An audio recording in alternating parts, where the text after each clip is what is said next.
Right, so the cards from the Armory deck Rhinar have been showcased. Let's take a look at them, see how they shake up things for Rhinar and the beat chest mechanic. So we'll start with the equipment and the Goliath Gauntlet to start. So not really a new card, but some fancy new artwork. And I gotta say, I do very much enjoy when they make a complete set of matching equipment, right, for these Armory decks. So all those pieces have the same brute trend and they look gorgeous, right? So yeah, Alt Art Goliath Gauntlet to start off, followed by our trampling trackers. Whenever you beat chest, you may destroy this. If you do, you get to create an agility token and temper 2 as a brute leg. So pretty nice. Again, some synergy there with beat chest. You beat chest, and you may destroy these to get yourself an agility token. So it's a bit more delayed than some of our other brute pieces. For instance, you've got being trackers. When you discard a random card with 6 or more power, you may destroy this and gain an action point. Plus, there's battle wand, so you drop down a little bit in the defense side, but you get that instantaneous action point. Similar, though, to trampling trackers would be flat trackers, right? Which are just action, destroy this, create an agility token. So yeah, it is definitely a nice piece of kit, right? It's basically the step up from flat trackers, offering similar defense value to, for instance, scab skins, but a little bit more consistency to it, right? You can block with it once, get your 2 block out of it, and then use it to create agility off of beat chest. But if you want something a bit more tempo-y, bean trackers are probably still going to be a go because you're still most likely going to be taking some of those other good brute discard cards. Now for the chest piece, we have Talk of Vim. Whenever you beat chest, you may destroy this. If you do, the next brute attack action card you play this turn costs 2 less to play and battle worn 1. So you can destroy this in response to triggering a beat chest and then use that to discount your next card. So that is quite nice. It's similar in essence to Hardened Crossstrap. Hardened Crossstrap being action, destroy this, then the next action card you play this turn costs 2 less to play. But of course, Talk of Vim comes with some defense and the restriction of it only discounting your next brute attack action card. Now, unfortunately, I don't think it quite offers enough value to be comparable enough to, say, Savage Sash, right? So Savage Sash comes with some more applicable block and then a discount function as well that hits all your 6 or more power cards, which is a lot more flexible, and you can probably get it consistently to being at least a discount of 2, right? Similar to Talk of Vim, but it's still a nice chest piece for beat chest. Maybe if it was in a rare, it'd be really great, right? Definitely see some play in Project Blue. But as long as Savage Sash exists, I don't think one card Rhinar is quite the go. But, I may be wrong. And then we have Echo Cask. Whenever you beat chest, you may pay 1 and destroy this. If you do, you get to draw a card. Now, this effect is definitely quite nice. Comes with Battle Worn 1 as well, and it is a rare. So it is usable in Silver Age. And essentially, you get to just recoup a little bit of tempo, recoup some pitch balls, recoup at the very least the card that you've discarded for beat chest. That is quite the momentum card. So block with it, get your value out of it there, and then when you beat chest, say you're floating 1 resource, you send to 2 with Go Again or something like that, one of the buff cards, and then you can use your floating resources to then draw a card back, and that is quite nice. In essence, I would say it's somewhat similar to Monstrous Veil. So Monstrous Veil is a Rhinar spec headpiece action, destroy this, draw a card, then discard a random card. So basically you get the Intimidate proc as Rhinar, and then a little bit of draw discard to maybe trigger something else, both featuring Battle Worn 1, but Echo Cask is definitely pretty nice with the fact that, again, it helps you recoup that card for 1 resource. So that is quite a nice functional ability. But then in terms of defensiveness, for instance with KO, you do have access to Knucklehead as a rare that would amount to a nice 3-block headpiece. So although this does seem like a cornerstone for beat chest with such a nice effect, a little bit extra defense in Silver Age is definitely going to go a long way too. Now onto the cards. So we have Smell Fear, Bear Swing, and Bear Destructions to start off. So all these are our new beat chest cards. We have Smell Fear as a brute action. If you've been chest this turn, Intimidate. And then the next brute attack this turn gets, if you've Intimidate 2 or more times this turn, this gets +3. So using Smell Fear with Rhinar, right, you get your 2 Intimidates if you do beat chest off of it, making it a pretty nice 0 cost +3 to Intimidate in Rhinar. And then for Bear Swing, beat chest again. When this attacks, if you've been chest this turn, and you don't control a chest equipment, this gets +2. Seems like they don't want brute wearing their fancy tunics anymore. So you get rewarded for destroying your chest piece, right? Taking something like Savage Sash and popping it a bit earlier in the game. Or of course the new chest piece as well featured in the Armory deck. So if you don't control a chest piece, you get something a little bit extra. Bear Swing itself would then become a 3 for 9, and that is quite the nice stat line, and it does come as yellow as well. So the yellow would be a 3 for 8.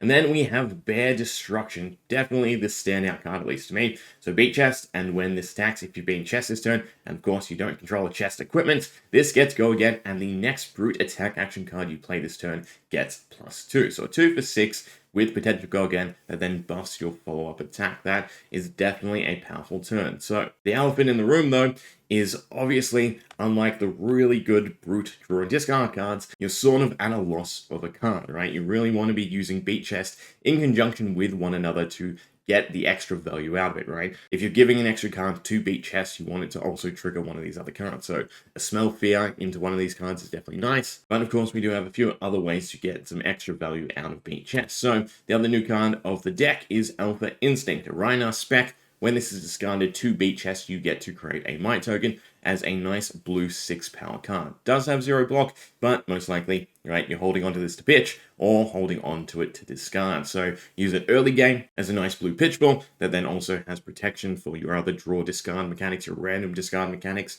And then in a pinch when you need it mid to late game, you get that little extra bit of value out of it through its might token generation. And of course, beat chest does trigger Rhinar's ability, so you do get that intimidate proc with all your beat chest cards. So if you are stacking them up, you strip your opponent's hand and you send a nice big turn. So with that in mind, what were our previous beat chest cards from heavy hitters? Well, we have Bonebreaker Bellow, Rawhide Rumble, Salt and Battery, and Pound Town. So Bonebreaker Bellow, a 1-cost beat chest. The next brute attack this turn gets +3. If you've beaten chest this turn, instead it gets +5. But 1 for 5 is again definitely nice when you're using this in conjunction with those other beat chest pieces. Rawhide Rumble, when this attacks a hero, if you've beaten chest this turn, you get to intimidate them. So an extra little proc off of that. Assault and Battery, if you've been chest, this creates an agility token, and Pound Town, if you've been chest, create a might token. So yeah, it is really about double dipping onto those beat chest effects so that you trigger the extra bonus value on multiple cards in a single turn. So for instance, if we take a look at Smell Fear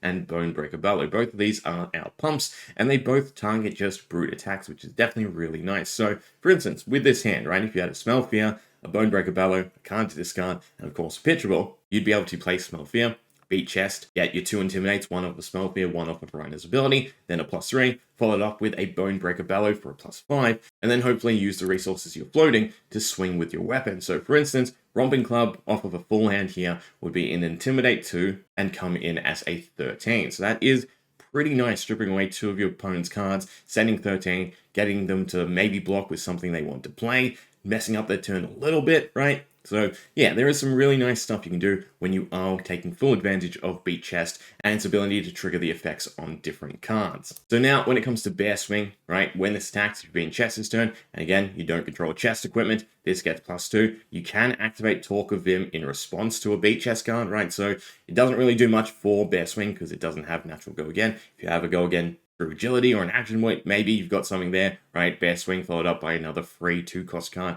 could be really nice, getting the extra plus on top of that. But Savage Slash does definitely seem a little bit more workable, right?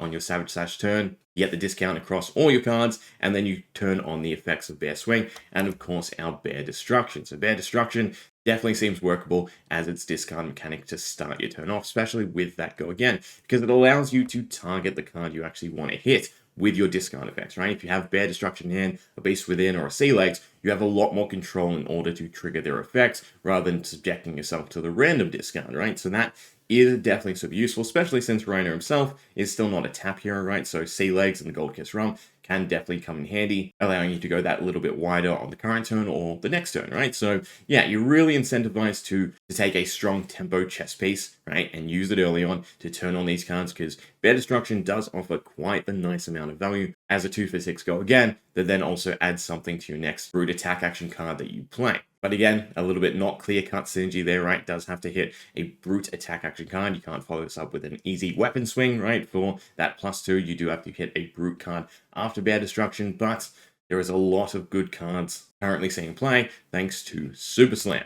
Now, some other useful hits for our beat chest with Massacre, right? So if you do discard Massacre to pay the cost of a brute attack action card, so Bear Destruction or Bear Swing or some of the older beat chest cards, you will trigger Massacre's effect. If you use it to pay for the beat chest on one of the non-attack action cards, you won't, but you do get an extra Intimidate, so that is definitely nice, right? Rhinar definitely has a lot of power in clearing his opponent's hand and basically getting free damage in and just, well, running over them. So he'll definitely be pretty workable in Silver Age, just like he was in Blitz, most likely. But other than that, we do also have Sirens of Safe Harbor as a card you can discard, right? It's still at red 6, so there's the synergy there, and you gain a life. Not as strong as some of the other cards we've looked at, but still something to consider. Because again, having access to picking which card you're discarding is definitely really nice. So that is one of the strong points of beat chest, along with the fact that, again, it does trigger all those other beat chest cards, so your one discard goes a little bit further than having to discard on, all the good cards you play or something like that, or try to find a card that doesn't discard, that you can go a discard card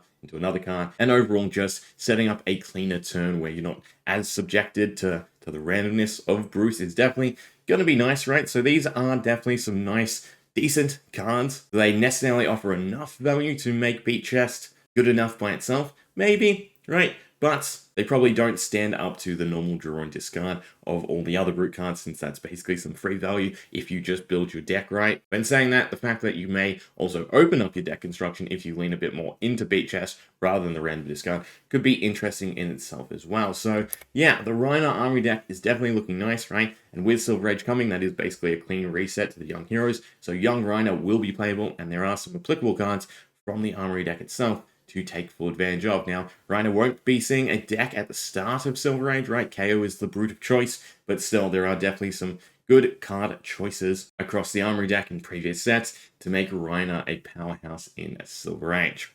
But we'll leave it there. Let me know what you think. Excited for the Armory deck? Hope you enjoyed. Let me know. See ya.